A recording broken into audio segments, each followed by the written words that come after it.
So a 4-1 victory, pretty convincing display in the end. What did you make of your team's performance? Yeah, I thought we did well. I thought we played out of the back very well today.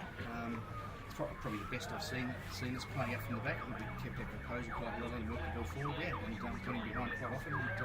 Good performance overall. So that puts the pressure on Devonport? Well, we can only win every game we play from now on, so we've got to keep winning, they've got to keep winning. Hopefully someone slips up and hopefully it's them from our point of view. Do you think that match in a fortnight's going to decide? It could be. It may well do. It depends what happens between now and then. They've got some schedule coming up with the FFA Cup midweek, so that's going to be three games in a week for them. So we'll see how they go from that. You never know. Did yesterday's result kind of give you guys some confidence knowing you could close that gap today? Well, yesterday's result was perfect for us. I mean, everyone was talking about a South win, but a draw was actually perfect. South wins South 2 points further behind, and Devonport only creeped 1 point ahead, so now we've caught 3 on them, so it makes it interesting. Nick, were you disappointed to concede a goal right at the end? Yeah, Chris just said about that. If we look back on today's performance, if it had finished at 4-0, we could have said, we played really well for 90 minutes and concentrated, but that last 10 minutes probably a bit slow from that point of view. Nick, I suppose the equation is that if you win every game, you win the league from here. Well, That's yes, Matt. equation, Yes, yeah. Exactly right. So we've got to win we've got to take one game at a time. But if we win every game from now on, then yeah. But we're not going to look that far ahead. We're just going to look to next week and make sure we win that one.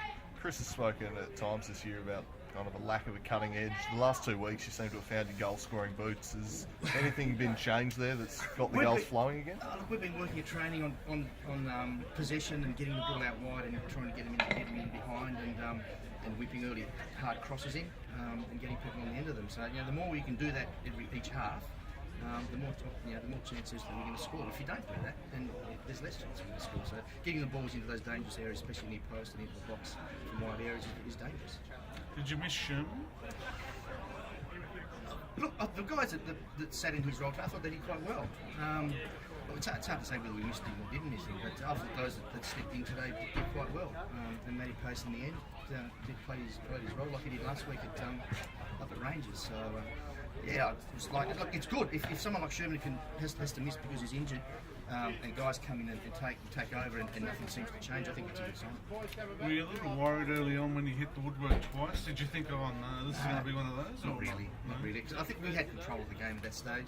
They had 1 or 2 chances early on, half chances, but the fact that we hit it's brought back a couple of memories from last week. But no, we thought we were playing well enough to keep creating in the game there.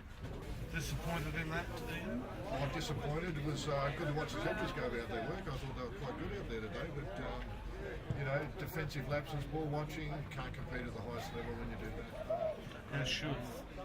I look at all reports, nothing broken, but I would suggest possibly a good couple of weeks off. I think, yeah. What about Mark Grace? Gracie's fine. Just took a couple of knocks. Goalkeepers take them, but they work through them. They'll be fine. Yeah. You struggled to deal with the front three of Zebras a bit today. What kind of went wrong for you there at the back? Oh, look, our application, our marking up the basics of the game. I thought we were very poor in some of the basics of the game. Yeah. So it was just doing our job on the park, passing players on. They were mobile. They're a good team.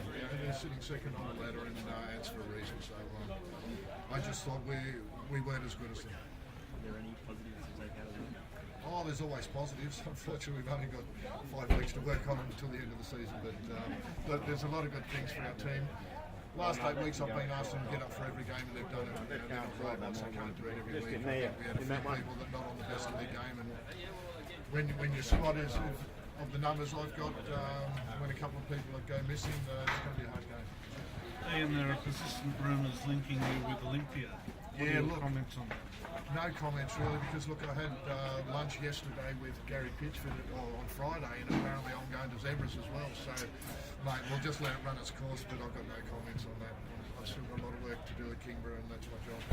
Have you got a contract for next year? Is it Canberra? Have you got a contract next year at Canberra? Or No. I've just Kimber got me down here to look after the team after Coach Robbins left, so I'm just doing my job as that at the moment. Who were your better players today? Look, gee, it's hard to pick. I mean, everyone tried hard. There were a couple of players. I'd hate to pick a standout in a team like that. I just thought, we battled hard together when things weren't going our way. Is it frustrating to not be able to string results together in consecutive weeks? Oh, most definitely. As a coach, you know, and the squad we have would dictate that we're not always going to be the best team on the park sometimes. But look, as someone intimated in one of the blogs, you know, win, loss, win, loss, win, loss, win, loss. I mean, that's the way it's happening for us at the moment. It's very disappointing for the club that we can't string 2 wins together. Gofton made a nice impact with that cross-field ball after coming on and pushing for a future first team place. Yeah, no, I agree. He made a bit of a difference. And putting the ball into space instead of right onto the head of a player. I mean, it's one of the basic things. So put a ball into space so a player can run onto it. So it was a great pass, and Shane Cartwright did quite well to put it in. So, No one more deserving than Shane to score that one. I think so. Look, he battled, and as he does every game, he battles hard for the club every game. Tries to get on the score sheet. We spoke about him, you know, providing more opportunities for players. He does that all game. I want him to be a little bit greedy today because he's a striker that needs to score goals. So yeah, he battled not to go. Lovely. Thanks, Ian.